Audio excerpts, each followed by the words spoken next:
आइए सुनते हैं माघ मास षटतिला एकादशी व्रत की कथा। बहुत समय पहले की बात है कि एक समय दालभ्य जी ने प्रजापति ब्रह्मा जी के पुत्र पुलस्त जी से प्रश्न किया कि हे प्रभु, क्या कोई ऐसी भी शक्ति या उपाय है कि जिसके करने से ब्रह्म हत्या करने इत्यादि के कुटिल कर्मों के पापों से मनुष्य सरलता पूर्वक छूट जाए।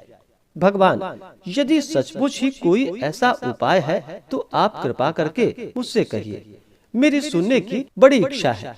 पुलस्त जी ने कहा कि हे महाभाग, तुम धन्य हो जो संसार के उपकारार्थ इस प्रकार का प्रश्न किया है। अस्तु, अब मैं तुमको अत्यंत सुंदर, देवताओं को भी दुर्लभ और जो अभी तक प्रकाश में नहीं आया वही पवित्र मनोवांछित फलों को देने वाला यत्न तुम्हारे सामने वर्णन करता हूँ। तुम सावधान होकर और शांतचित्त मन से इसे श्रवण करो। माघ मास के आरंभ होते ही नित्य कर्मों से निवृत्त हो स्नान आदि करके अपने आप को अत्यंत शुद्ध व पवित्र कर अपने मन और आत्मा को शुद्ध करके अपने इंद्रियों का भी दमन करे और काम, क्रोध, अभिमान, ईर्ष्या, पिशूलता इत्यादि को त्याग कर भगवान का स्मरण करता हुआ पुष्य नक्षत्र में गोमय यानी कि गोबर को एकत्रित कर उसमें तिल एवं कपास मिला कंडे पात करके और उनसे नित्य प्रति 108 हवन किया करे। इस प्रकार जब माघ कृष्ण दशमी का दिन आवे तो पूर्वाषाढ़ा नक्षत्र हो अथवा मूल नक्षत्र हो, उसमें नियम पूर्वक मन को शुद्ध करके भगवान का पूजन कर और एकादशी के दिन एकादशी का व्रत करके रात्रि में कृष्ण नाम का संकीर्तन करते हुए जागरण करे और दूसरे दिन द्वादशी को भी स्नान कर विधिवत भगवान श्री कृष्ण का चंदन, अगर, कपूर और फूल मालाओं द्वारा श्रद्धा पूर्वक पूजन कर नैवेद्य में खिचड़ी अर्पण करे और आप भी खिचड़ी से ही व्रत का पारणा करें तथा भगवान के नाम की स्तुति करता हुआ तिल, गुड़, कुम्हड़ा, नारियल और सीताफल इत्यादि कृष्णार्पण करके ब्राह्मणों को देवे एवं उनकी स्तुति करे। हे कृष्ण, आप आर्तहरण, अशरण, शरण दीनों का प्रतिपालन करने वाले तथा अधर्मी का उद्धार करने वाले हैं। हे नाथ, हम संसार सागर में डूब रहे हैं। हे पुंडरीकाक्ष भगवान, भव भय भंजन हमारी रक्षा करे। फिर श्री कृष्ण अर्पण कर ब्राह्मणों को जल से भरे हुए घड़ों का दान करे, छाता एवं जूता इत्यादि देवे।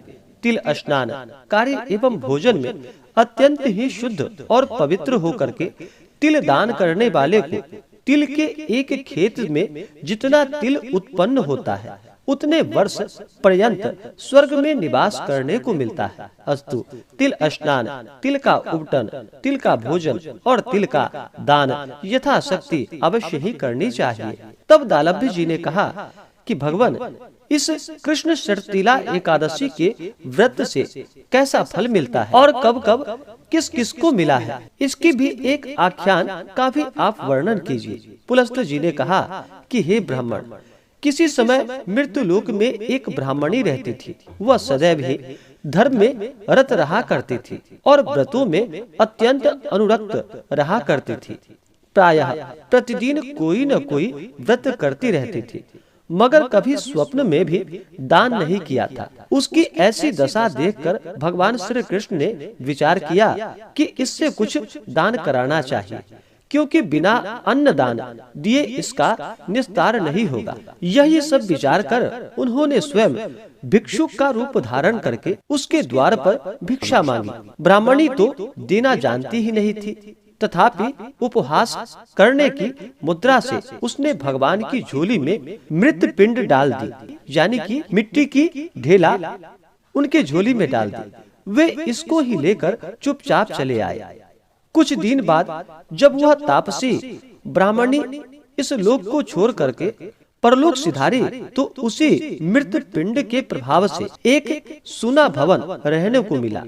यह तमाशा देखकर वह चकरा गई और दौड़ती हुई भगवान श्री कृष्ण के समीप गई और कहा कि हे भगवान, यह क्या व्यापार है कि मैंने जन्म भर व्रत और तप कर आपकी आराधना की और आपकी सेवा की। मैं यथाशक्ति कोई भी कसर नहीं होने दी। फिर यहाँ पर मेरा यह घर सर्व वस्तुओं से विहीन क्यों है? भगवान श्री कृष्ण ने कहा कि तुम अपने घर में जाकर अपना किवाड़ बंद करके बैठो। जब तुम्हें देखने के लिए अप्सराएं और देवांगनाएं आए तो तुम अपना किवाड़ मत खोलना। जब वे किवाड़ खोलने को कहे तब तुम उनसे कहना कि यदि आप लोग मुझे षटतिला एकादशी का विधान, पुण्य और फल सुनाइए तभी मैं दरवाजा खोल दूंगी। भगवान श्री कृष्ण के ऐसे वाक्य को सुनकर वह सुंदरी अपने मकान में आकर उसके सब द्वार बंद कर चिंताकुल होकर बैठ गई। यथा समय देवांगनाएं आई और उसके किवाड़ खोलने के लिए उससे कहा। तब उसने वे ही वाक्य उन लोगों से कहे जो कि भगवान श्री कृष्ण ने उनसे कही थी। उसके ऐसे वाक्य को सुनकर एक स्त्री ने षटतिला एकादशी व्रत की विधि बतलाई और उसके दर्शन किए, उसके अनुपम तेज का अवलोकन किया। उस स्त्री ने भी देवांगनाओं के उपदेशानुसार षटतिला एकादशी का व्रत जो कि विधिवत धारण कर धन धान्यादि से संयुक्त गृह को प्राप्त किया। इसलिए षटतिला एकादशी व्रत के साथ ही साथ तिल और वस्त्र का दान अवश्य ही करनी चाहिए। इस प्रकार षटतिला एकादशी का व्रत धारण करने वाले के जन्म जन्मांतरों के पाप नष्ट होकर स्वर्ग में अत्यंत ही आनंददायिनी सामानों से परिपूर्ण गृह प्राप्त होता है तथा दुर्भाग्यता, दीनता और दरिद्रता का नाश हो जाता है। इस प्रकार से माघ मास षटतिला एकादशी व्रत की कथा पूर्ण हुई। तो बोलिए प्रेम से भगवान श्री हरि विष्णु की जय, माता लक्ष्मी की जय, भगवान श्री कृष्ण की जय, एकादशी माता की जय। इसी प्रकार से आरती, स्तोत्र, मंत्र, चालीसा, कथा आदि को सुनने के लिए चैनल पे अगर आप नए हो तो चैनल को लाल बटन दबा करके सब्सक्राइब करें, साथ में बेल आइकन घंटी को दबाएं ताकि मेरे वीडियो का नोटिफिकेशन आपको समय से मिलता रहे। वीडियो को लाइक करें, शेयर करें। मिलते हैं फिर अगले वीडियो में, तब तक के लिए धन्यवाद।